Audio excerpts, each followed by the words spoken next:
وزیر اعظم عمران خان نے کہا ہے کہ کورونا کے معاملے پر حکومت کا موقف پہلے دن سے بالکل واضح ہے اور ہم آج بھی اس پر قائم ہیں۔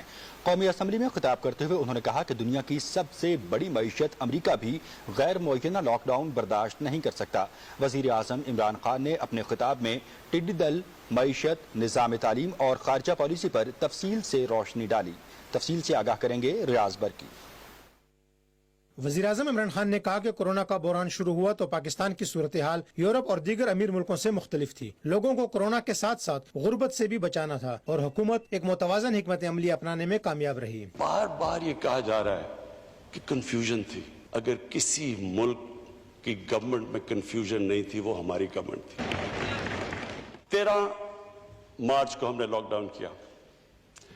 13 مارچ سے لے کے آج تک میری ایک سٹیٹمنٹ بتا دیں اس میں تضاد ہو۔ میں نے کانسٹنٹلی 2 چیزوں پہ بات کی۔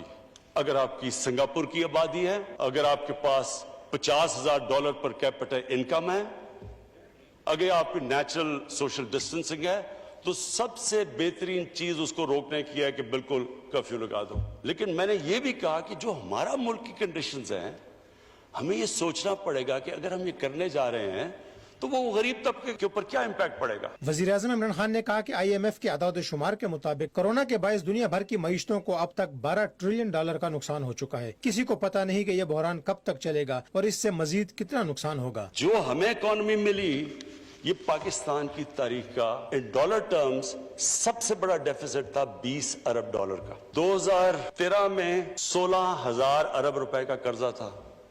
جب ہماری باری آئی تو وہ ٹوٹل لائبلٹی 30,000 ارب پہ پہنچ گئی۔ پہلا سال جو ہم نے جتنی بھی ٹیکس کلیکشن کی، وہ پہلا سال ویسی مشکل تھا، آدھا اس کا چلا گیا ان کے لیے ہوئے قرضوں کی قسطیں ادا کر رہے ہیں۔ $20 ارب کے ریزروز تھے، وہ کریش کر کے $10 ارب پہ آگے جب ہمیں گورنمنٹ ملی۔ اسٹیٹ بینک کی بوروئنگ جو ہمیں ملا $6 ٹریلین، 70% جو قرضے تھے وہ شارٹ ٹرم تھے، ہم نے آ کے الٹا کر دیا۔ ہمارے آج 76% قرضے لانگ ٹرم ہو گئے۔ ہم نے وہ چینج کر دیا ڈیٹ کا، کیونکہ شارٹ ٹرم زیادہ مہنگے ہوتے ہیں۔ وزیر اعظم عمران خان نے کہا کہ انہوں نے کفایت شعاری اپناتے ہوئے حکومتی اخراجات کم کیے۔ فوج نے بھی بھارت کی طرف سے دفاعی بجٹ میں اضافے کے باوجود حکومت کی کفایت شعاری کی پالیسی کو اپنایا۔ ہمارا کرنٹ اکاؤنٹ ڈیفیسٹ $20 ارب سے آج $3 ارب پہ ہماری کرنٹ اکاؤنٹ ڈیفیسٹ آیا۔ ہمارا پرائمری ڈیفیسٹ ختم ہو گیا۔ ہماری فیڈرل گورنمنٹ کے خرچے کم کیے۔ پاکستان کی فوج نے یہ دوسری دفعہ ہے کہ انہوں نے ریل ٹرم سے اپنے خرچے کم کیے، جبکہ ہندوستان اپنے خرچے بڑھا رہا ہے۔ وزیر اعظم عمران خان نے کہا کہ انہوں نے کورونا سے متاثر ہونے والوں کے لیے ملک کی تاریخ کا سب سے بڑا ریلیف پروگرام احساس شروع کیا، جس کے تحت ریکارڈ وقت میں 1.5 کروڑ سے زائد لوگوں میں شفاف طریقے سے 144 ارب روپے تقسیم کیے گئے۔ حکومت ملک میں 200 سے زائد پناہ گاہیں قائم کر چکی ہے، جبکہ 1 کروڑ خاندانوں کو مفت علاج کے لیے انصاف کارڈ فراہم کیے جا رہے ہیں۔ ملک میں مختلف نظام تعلیم کا ذکر کرتے ہوئے وزیر اعظم عمران خان نے کہا کہ آئندہ سال مارچ سے یکساں نصاب رائج ہو جائے گا۔ وزیر اعظم عمران خان نے کہا کہ موجودہ حکومت کی خارجہ پالیسی انتہائی کامیاب رہی ہے۔ اپنی فورن پالیسی کو، اپنے فورن منسٹر کو خراج تحسین پیش کرتا ہوں۔ آج سب اکنالج کرتے ہیں کہ پاکستان کا بہت بڑا ہاتھ ہے جو افغانستان میں پیس ٹاکس کی طرف جا رہا ہے۔ ہمارے سعودی عربیہ سے بڑے زبردست تعلقات ہیں، ہمیشہ رہے ہیں، انہوں نے مدد بھی کی۔